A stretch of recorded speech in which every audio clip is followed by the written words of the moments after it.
Вопросы автору выступления? Пожалуйста. В какой степени можно предъявить счет за это, за прямое натравливание народу правительству? Ведь возьмите сообщение ТАСС 1987 года. Там прямо обращались к населению Крыма, что крымские татары организовали печи, в которых круглосуточно жгли украинцев, евреев и прочее. Ведь это был прямой призыв выступить против крымских татар. Можем мы потребовать от украинского государства хотя бы сделать заявление по поводу вот этого сообщения? А мы этого не делаем. Вы правильно сказали, что вот такого межэтнического в Крыму нет. Вспомните, как мы приезжали. Когда мы приехали, нам запретили покупать дома, оформлять их нотариально. Вспомните, там было такое вот понятие, как крымско-татарский договор. Когда люди доверяли друг другу на слово. Просто писали записку: я у тебя купил дом, я тебе столько денег дал, все.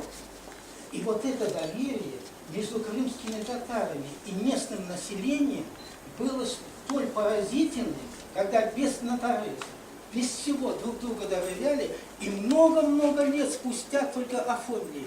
Ведь не было ни одного случая, когда кто-то кому-то не доверял. Не было такого случая.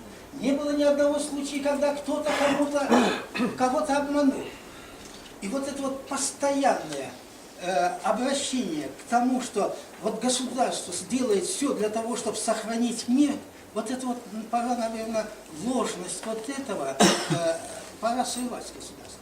Государство само делает все для того, чтобы возник вот этот конфликт. Оно подталкивает. К сожалению, мы как-то не сговорились. Я хотел сделать небольшой доклад, и оно могло бы быть продолжением вашего доклада в отношении разрушенных кладбищ. Я именно обвиняю государство в этом, я обвиняю власть, что они инициативы. Вот то, что вы показали, это всего лишь отголоски, это всего лишь зерница. Основное проводится государством. Можно я продолжу? Пожалуйста, пожалуйста. Этих кладбищ нет в кадастровом учете. Их убрали с архивов и выделяют в качестве участков. Приватизируют, а затем собственники раскапывают могилы и останки людские выбрасывают. Облагораживают территорию кладбища, полученную частную собственность. Власть не нашла нужным защитить даже ханские захоронения в Бахчисарае. И крымские татары собственной кровью пытались сделать это. Это общеизвестный и позорный для Украины факт. А как быть с остальными кладбищами крымско-татарского народа? Законы Украины защищают всякое захоронение, но действие закона в случае крымско-татарских захоронений блокируется властью. Выходцы села Ахташ и Китын в Семено-Кабинском районе обнаружили, что кладбище и сел розданы пришлым людям в виде земельных наделов. Могилы раскопаны повсеместно, валяются кости их предков. Кости собрали, перезахоронили и обратились с жалобой к президенту Украины. Вот здесь вот кадры при захоронении костей. На жалобу была создана при Совете Министров межведомственная комиссия под председательством тогдашнего председателя Республики по религии Малибровского. Комиссия пришла к выводу, что мусульмане села Китель кладбища никогда не имели. Не было там кладбища. Что делали они с этим неизвестно. Но это заключение комиссии. А кладбищу Ахташа ничего не угрожает. Между тем, на кладбище села Китин экскаватор в реке строительной инженерии выкапывал все новые и новые останки. 14 июня 2010 года через депутата Верховного Рады Крыма Ильясова удалось вызвать следственную группу Ленинского райотдела милиции.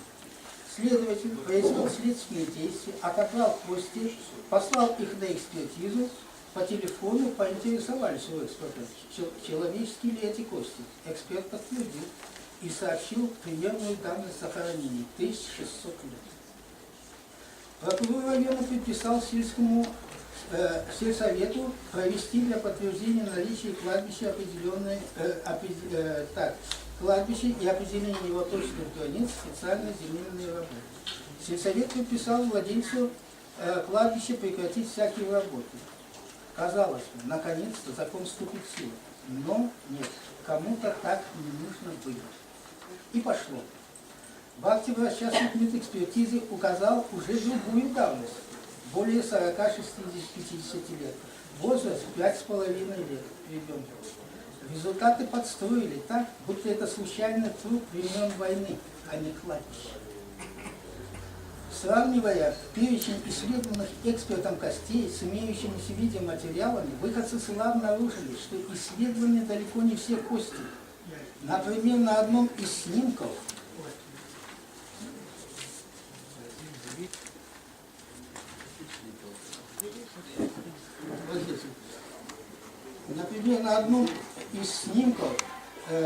четко зафиксированы 8 зубов. Сосчитайте, 8 зубов. А эксперт указал только 2 детских зуба. Вот такая вот экспертиза. Остальные 6 зубов взрослых людей из этого снимка отсутствуют в списках исследованных костей. Прокурор предписал произвести для подтверждения наличия кладбища и определения его точных границ специальные земляные работы. Закон не требует этого.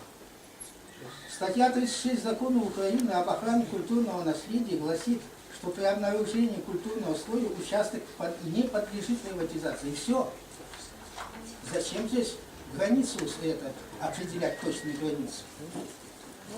Следовательно, достаточно было протокольно зафиксировать скрывшиеся при земляных работах культурный слой. И все. Далее специальные земляные работы трансформировали в научно-исследовательские работы. И самые высокие чины в республике отписываются тем, что якобы вся автономная республика ищет на это средства. А собственные предписания и не собирались исполнять. Сельсовет был уведомлен о кладбище выходцами села в 2009 году. До этого, в 2004 году, когда первый хозяин участка человеческими черепами обозначил периметр котлована подстроения, группа соседей славян посетила райгосадминистрацию и выразила протест. И после всего этого, в 2010 году, сельсовет новому хозяину дал разрешение на оформление купли-продажи участка, затем его приватизацию. Наличие этих кладбищ подтверждено свидетельствами старожилов, зафиксировано множеством вещественных доказательств и показаниями свидетелей. Актом судмедэкспертизы вопрос был под контролем 2 президентов Украины, и все это не спасло ни одну могилу от уничтожения. У остальных старых кладбищ уцелеть нет никаких шансов. В этой связи уничтожаются и уникальные образцы культурного наследия, возможно, мирового значения. Кладбище села Петен по всем признакам использовалось многие тысячелетия, вплоть до изгнания коренного народа 1944 года. Кладбище занимает площадь около 2 гектаров, в основном захоронены в каменных ящиках. Этот инициированный властью вандализм можно сравнить разве только со взорванными талибанами в Афганистане сталкиваемыми будут. Вот посмотрите, это не мусульманские захоронения, это древнейшие захоронения в каменных ящиках. И вот оно под видом того, что там захоронение такая уничтожается. 2 гектара кладбища в каменных ящиках. Вот такой вот мы имеем со стороны государства, инициированные государством вот такие вот вандализмы. А то, что мы видим, это не могло быть иначе, потому что государство само уничтожает все, что таит культурный, представляет собой культурную ценность крымских татар.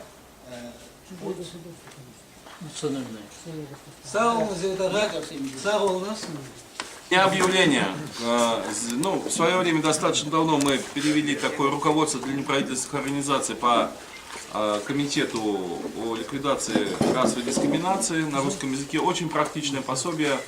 Те неправительственные организации, вообще все, кто интересуется, кому повезет его схватить, могут это сделать бесплатно.